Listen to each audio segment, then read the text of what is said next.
Sir creek Bharat Pakistan के बीच एक अनसुलझा समुद्री रहस्य। सर क्रीक पानी की 96 किलोमीटर की पट्टी जो बदल सकती है इतिहास और भूगोल। नमस्कार और स्वागत है आपका हमारे चैनल पर। भारत और पाकिस्तान के बीच सीमा विवाद की बात आती है तो कश्मीर या सियाचिन का नाम सबसे पहले आता है। लेकिन आज हम एक ऐसे क्षेत्र की बात करेंगे जो 96 किलोमीटर लंबा दलदली मुहाना है, जो दशकों से दोनों देशों के बीच तनाव का एक बड़ा कारण है।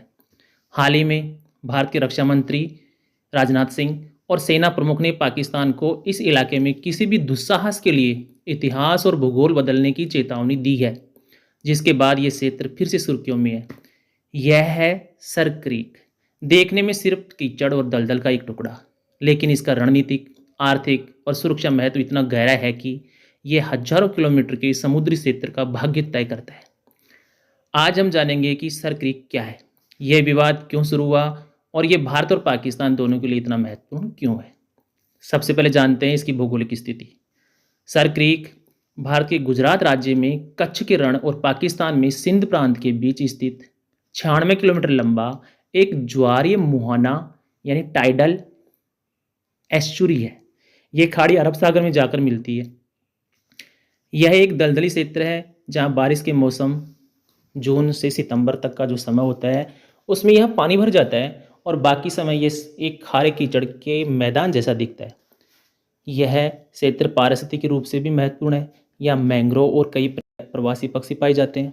ऐतिहासिक रूप से इस जलधारा को बाण गंगा के नाम से जाना जाता था, लेकिन इसका नामकरण औपनिवेशिक काल में एक ब्रिटिश अधिकारी सर का नाम पर रखा गया, जिससे यह सर क्रीक बन गया।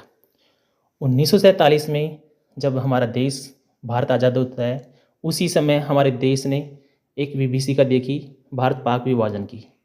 1947 में विभाजन के बाद कच्छ भारत का हिस्सा बना और सिंध पाकिस्तान में चला गया।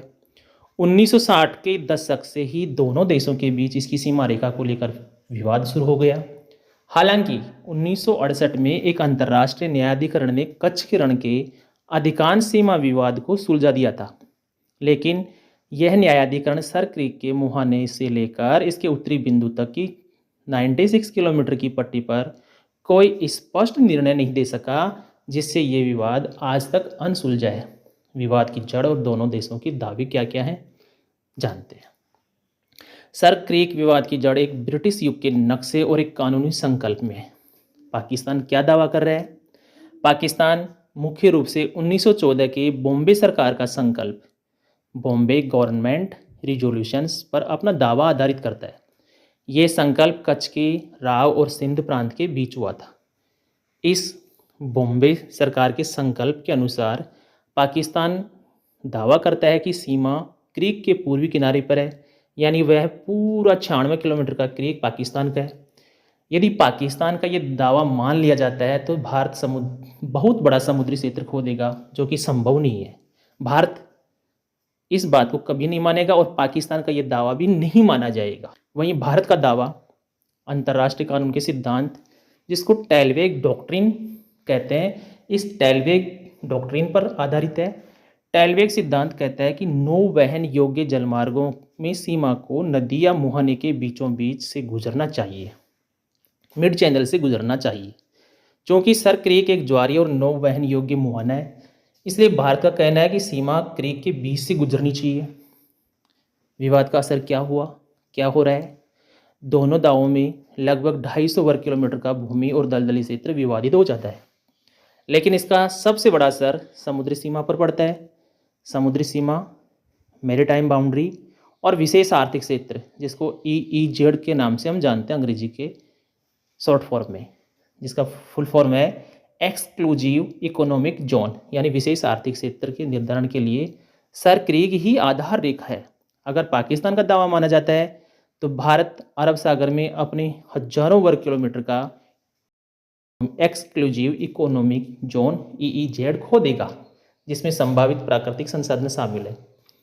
यह विवाद सिर्फ पानी की एक पट्टी का नहीं है, ये सामुद्रिक प्रभुत्व, संसाधनों पर नियंत्रण और राष्ट्रीय सुरक्षा का विवाद है। रणनीतिक और आर्थिक महत्व क्या है, इस पर एक नज़र डालते हैं। आइए उन 3 प्रमुख कारणों को समझते हैं कि दोनों देश इस दलदली क्षेत्र पर इतना जोर क्यों दे रहे हैं? इनमें 3 प्रमुख कारण हैं। पहला ऊर्जा, दूसरा मत्स्य पालन और तीसरा सुरक्षा। बात करते हैं फर्स्ट, ऊर्जा भंडार की। सर क्रीक से सटे अरब सागर के समुद्री तल के नीचे हाइड्रोकार्बन, तेल और गैस के विशाल भंडार होने की प्रबल संभावना है। यदि सीमा का निर्धारण हो जाता है तो दोनों देश संयुक्त राष्ट्र के समुद्र के कानून पर एक कन्वेंशन, जिसको UNCLOS 1982 बोलते हैं, इस कन्वेंशन के तहत इन भंडारों के अन्वेषण और दोहन का काम शुरू कर सकते हैं। यही आर्थिक लालच विवाद को और गहरा करता है। सेकंड, मत्स्य पालन और मानवीय पहलू। यह क्षेत्र एशिया के सबसे बड़े मछली पकड़ने के मैदान में से एक है। और तीसरा प्रमुख कारण है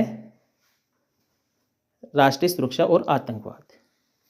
समुद्री सीमा स्पष्ट न होने के कारण दोनों देशों के हजारों मछुआरे अनजाने में सीमा पार कर लेते हैं। इसके परिणाम स्वरूप दोनों देशों की तटरक्षक सेनाएं अक्सर मछुआरों को पकड़ लेती है। यह विवाद एक गंभीर मानवीय मुद्दा बन गया है। सर क्रीक की दलदली और जटिल प्रकृति से घुसपैठ के लिए आदर्श मार्ग बनाती है। 2008 के मुंबई आतंकी हमलों के बाद भारत ने इस क्षेत्र में अपनी निगरानी काफ़ी बढ़ा दी है। यह आशंका हमेशा बनी रहती है कि इस मार्ग का उपयोग आतंकवादी या तस्कर कर सकते हैं। भारतीय सीमा सुरक्षा बल BSF यहाँ विशेष कमांडो की तैनाती करती है, क्योंकि ये क्षेत्र सांपों और बिच्छुओं के कारण भी बेहद खतरनाक है। रक्षा मंत्री राजनाथ सिंह और सेना प्रमुख ने हाल ही में पाकिस्तान को ये याद दिलाया है कि क्रीक का एक रास्ता कराची तक भी जाता है। ये चेतावनी दर्शाती है कि भारत पाकिस्तान के सैन्य निर्माण को नज़रअंदाज नहीं करेगा और आवश्यकता पड़ने पर आक्रामक जवाब देने के लिए तैयार है। निष्कर्ष और समाधान पर नजर डालते हैं। सर क्रीक केवल एक सीमा विवाद नहीं है, बल्कि यह भविष्य के संसाधनों और सुरक्षा का मोर्चा है। एक स्थायी समाधान के लिए दोनों पक्षों के बीच लगातार कई दौर की बातचीत हो चुकी है, लेकिन पाकिस्तान के बदलते रुख के कारण कोई अंतिम सहमति नहीं बन पाई है। विशेषज्ञ मानते हैं कि विवाद का समाधान सिर्फ टैलवेक डॉक्ट्रिन को अपनाकर या किसी अंतर्राष्ट्रीय मध्यस्थता से ही संभव है, जिससे दोनों देशों को अपने EEZ में न्याय संगत हिस्सा मिल सके। जब तक ये विवाद हल नहीं होता, ये 96 किलोमीटर का दलदली मुहाना दोनों देशों की नौसेनाओं, तटरक्षकों और सबसे महत्वपूर्ण उन हजारों मछुआरों के लिए एक संवेदनशील और खतरनाक सीमा बना रहेगा। इस जटिल मुद्दे पर आपकी क्या राय है, हमें कमेंट्स में बताएं और इस तरह के और वीडियो देखने के लिए चैनल को सब्सक्राइब अवश्य करें। धन्यवाद।